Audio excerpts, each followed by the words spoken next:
Personal, model pembelajaran non-directive teaching and enhancing self-esteem. Pembelajaran secara personal adalah kegiatan pengajaran guru yang menitik beratkan pada bantuan dan bimbingan belajar pada masing-masing individu. Bantuan dan bimbingan belajar kepada individu juga ditemukan pada pembelajaran klasikal, tetapi prinsipnya berbeda. Pada pembelajaran personal, guru memberi bantuan kepada masing-masing pribadi, sedangkan pada pembelajaran klasikal, guru memberi bantuan secara umum. Sebagai ilustrasi, bantuan guru kelas 3 kepada siswa yang membaca dalam hati dalam menulis karangan adalah pembelajaran personal. Pada pembaca dalam hati secara personal, siswa menemukan kesukaran sendiri-sendiri. Ciri-ciri yang menonjol pada pembelajaran personal dapat ditinjau dari segi yang pertama, tujuan pengajaran, 2. Siswa sebagai subjek yang belajar, 3. Guru sebagai pembelajar, keempat adalah program pembelajaran, serta yang kelima adalah orientasi dan tekanan utama dalam pelaksanaan pembelajaran. Berdasarkan beberapa tujuan ini, model pembelajaran personal dapat diterapkan dalam 4 cara. Penerapan tersebut dapat dilihat dalam video berikutnya. Assalamualaikum warahmatullahi wabarakatuh. Oke, hari ini bagaimana kabarnya? Oke, hari ini kita akan berdiskusi tentang kasus pembunuhan yang kemarin terjadi. Kita akan menggunakan sistem SGD. Kita akan berdiskusi hari ini. Dan rules diskusinya adalah nanti akan dimulai masing-masing akan dimulai dari Asrifah lalu ke saudari Ilam. Oke, dilarang untuk memotong pembicaraan dan saya sampaikan untuk dalam metode ini jangan sampai ada yang berbicara kasar. Oke, sampai di sini paham? Oke, baik. Karena sudah paham, kita akan memulai untuk diskusi tentang kasus ini. Akan dimulai dari saudari Asrifah. Pertemuan kelas program ini dirancang untuk membantu siswa yang punya masalah dalam perilakunya sehari-hari untuk belajar bertindak dengan cara yang lebih bertanggung jawab. Menurut Glasser, juga percaya bahwa jika siswa terlibat secara aktif dalam proses pembelajaran dan berusaha mengembangkan relasinya dengan sekolah, mereka akan mampu bertanggung jawab dalam proses belajar mengajar. Berikut ini adalah tahapan metode pertemuan kelas. Tahap pertama, desain ruangan. Di tahap ini guru meminta siswa untuk duduk melingkar. Ini dilakukan untuk mendorong partisipasi dan memungkinkan semua kelompok bisa melihat kelompok yang lain. Dan guru bisa mencari variasi lain dalam merancang posisi duduk siswanya. Intinya, siswa harus ditempatkan dalam pola yang benar-benar produktif. Tahap kedua, alokasi waktu. Guru mengalokasikan waktu sekitar 10 hingga 20 menit untuk siswa-siswa muda dan 30 hingga 45 menit untuk siswa-siswa yang lebih dewasa. Pada tahap ini, diskusi antar siswa tidak boleh melebihi waktu yang telah ditentukan. Aturan soal waktu ini bisa mencegah mereka untuk melangkahi tanggung jawabnya sendiri dan hak orang lain untuk berbicara.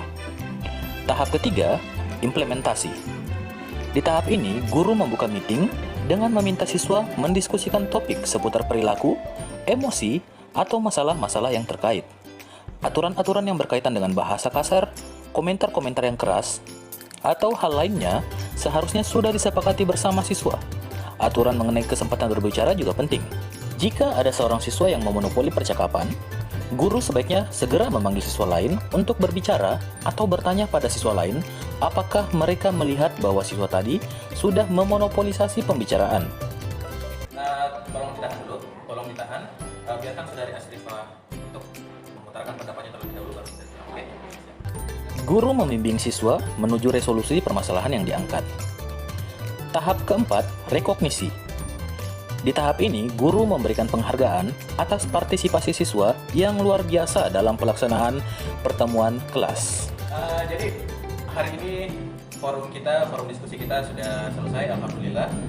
Saya sangat mengapresiasi pendapat teman-teman mengenai kasus ini. Pendapat kalian sangat luar biasa hari ini. Oke, beri aplaus untuk kita semua. Yang pertama, model pembelajaran non-direktif. Model pembelajaran non-direktif atau tidak langsung merupakan model pembelajaran yang tanpa menggurui. Yang dimaksud tanpa menggurui adalah datang dan timbul dari perasaan, pengalaman, pemahaman, dan solusi yang dipilihnya sendiri. Peranan guru dalam pengajaran non-direktif ini adalah sebagai fasilitator bagi pertumbuhan dan perkembangan siswa. Dalam model ini juga berasumsi bahwa siswa mau bertanggung jawab atas proses belajarnya dan keberhasilannya. Sangat tergantung kepada keinginan siswa dan pengajar untuk berbagi gagasan secara terbuka dan berkomunikasi secara jujur dan terbuka dengan orang lain di sekitarnya. Penerapan model pembelajaran non-direktif. Yang pertama ada pelepasan perasaan, kedua pemahaman yang diikuti oleh tindakan, ketiga tindakan, dan keempat integrasi. Yang dimana 4 tahapan ini diharapkan dapat menumbuhkan orientasi baru.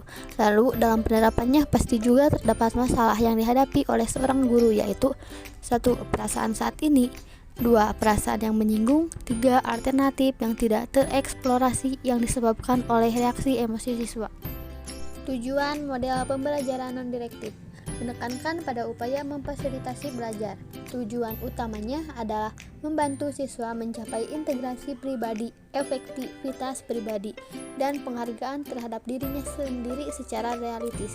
Peranan guru yang terlalu dominan bisa dirubah dengan menempatkan tanggung jawab proses pembelajaran pada siswa. Pendidikan yang tadinya lebih didasarkan pada mengingat, kini bisa dirubah menjadi dengan model untuk mengembangkan kemampuan siswa di dalam pengamatan, analisa, dan reasoning. Model pembelajaran non-direktif menurut Dewa Ketut. Nah, jadi kelebihannya itu, yang pertama, kelebihannya itu pendekatan ini sangat baik digunakan jika anak memiliki kemampuan untuk merefleksikan diri dan mengungkapkan perasaan-perasaan serta pikiran-pikirannya secara verbal. Yang kedua itu pendekatan ini juga cocok gitu dipergunakan. Karena apa? Sebab masalah yang dihadapi anak tetap itu menjadi tanggung jawab anak sendiri, walaupun gurunya memberikan bantuan-bantuan berupa pertanyaan, penggali, probing, atau ajakan, tetap menekankan supaya anak memusatkan perhatian pada refleksi diri. Selanjutnya, kelemahan model pembelajaran non-direktif. Kelemahan-kelemahan model pembelajaran non-direktif ini sebagaimana yang dikemukakan oleh Dewa Ketut, yaitu yang pertama, cara pendekatan yang berpusat pada anak ini menyita banyak waktu. Yang kedua, itu kemampuan dan keberanian anak mengungkapkan secara verbal seluruh permasalahannya sangat terbatas. Yang ketiga, kesukaran anak dalam memahami dirinya sendiri. Dan yang keempat, pendekatan ini menuntut sifat dan sikap kedewasaan dari anak, disebabkan anak harus dapat menerima dan memecahkan masalahnya sendiri. Tahapan-tahapan model pembelajaran non-direktif secara umum. Yang pertama ada membantu siswa menemukan inti permasalahan siswa yang dihadapinya. Kedua, guru mendorong atau memancing siswa agar dapat mengekspresikannya, perasaannya baik positif maupun negatif. Ketiga, siswa secara bertahap mengembangkan pemahaman atau kesadaran akan dirinya. Ia berusaha menemukan makna dari pengalamannya, menemukan sebab dan akibat, dan pada akhirnya memahami atau menyadari makna dari perilakunya dari sebelumnya. Keempat, siswa melaporkan tindakan berupa alternatif pemecahan masalah yang telah diambilnya pada tahap ketiga di atas. Self-esteem dapat didefinisikan sebagai perasaan orang tentang diri mereka sendiri terkait dengan pentingnya prestasi, hubungan interpersonal yang positif, dan kesejahteraan psikologis, menurut Fox dan juga Baumeister 2016. Kemudian self-esteem terbentuk melalui interaksi individu dengan lingkungan, menurut Sadna Hartati dan juga Fauziah pada tahun 2012. Jika hubungan memberikan sesuatu yang menyenangkan, maka self-esteem menjadi positif. Jika lingkungan memberikan sesuatu yang tidak menyenangkan, maka self-esteem menjadi negatif. 1. Branden 2005. Self-esteem adalah keyakinan dari tindakan kita untuk menghadapi tantangan kehidupan. Self-esteem adalah keyakinan untuk kita bahagia, perasaan berharga, serta kelayakan diri yang memungkinkan kita untuk menegaskan kebutuhan dan menikmati hasil dari kerja kita. 2. Tambunan 2001. Self-esteem adalah sikap individu dalam penilaian dirinya sendiri yang diungkapkan dalam sikap positif maupun negatif. Self-esteem berkaitan dengan bagaimana orang menilai dirinya sendiri dan memengaruhi kehidupannya sehari-hari. Faktor-faktor yang mempengaruhi self-esteem. Yang pertama yaitu pendapat orang lain. Pendapat dari orang-orang sekitar seperti keluarga dan teman ternyata dapat mempengaruhi self-esteem seseorang. Apabila mereka fokus terhadap kelemahan dan selalu menghina kekurangan Anda, hal ini bisa membuat Anda merasa tidak diterima di lingkungan. Tak hanya itu, komentar dan pendapat yang dilontarkan melalui media sosial pun secara tidak langsung bisa mempengaruhi self-esteem Anda. Yang kedua, pikiran diri sendiri. Asumsi, pikiran, atau perkataan yang Anda sampaikan ke diri sendiri juga bisa memberikan dampak besar terhadap self-esteem. Oleh karena itu, sebaiknya Anda mengubah pikiran atau kata-kata negatif yang sering Anda ucapkan menjadi pikiran atau kata-kata positif atau positive self-talk. Yang ketiga, kemampuan diri. Self-esteem yang Anda miliki bisa ditingkatkan dengan mengasah kemampuan atau keahlian yang dimiliki. Menyalahkan diri sendiri dan membandingkan diri sendiri dengan orang lain hanya akan menurunkan self-esteem Anda. Yang keempat, pola asuh pada masa kecil. Salah satu aspek penting yang juga ikut membentuk nilai self-esteem seseorang adalah bagaimana pola asuhnya semasa kecil. Berbagai riset menunjukkan bahwa anak yang dibesarkan dengan pola asuh otoriter atau helikopter parenting atau trauma masa kecil dapat memiliki self-esteem yang rendah. Kelebihan self-esteem dalam pembelajaran. 1. Menolong anak mengembangkan empati. 2. Menolong anak agar menjadi anak yang pemurah. 3. Bersikap altruistik atau rela berkorban dan dapat berbagi dengan sesama. 4. Menolong anak menjadi orang yang suka menolong atau profesional. 5. Membantu anak dapat merasakan bahagia atau senang dalam menolong teman. 6.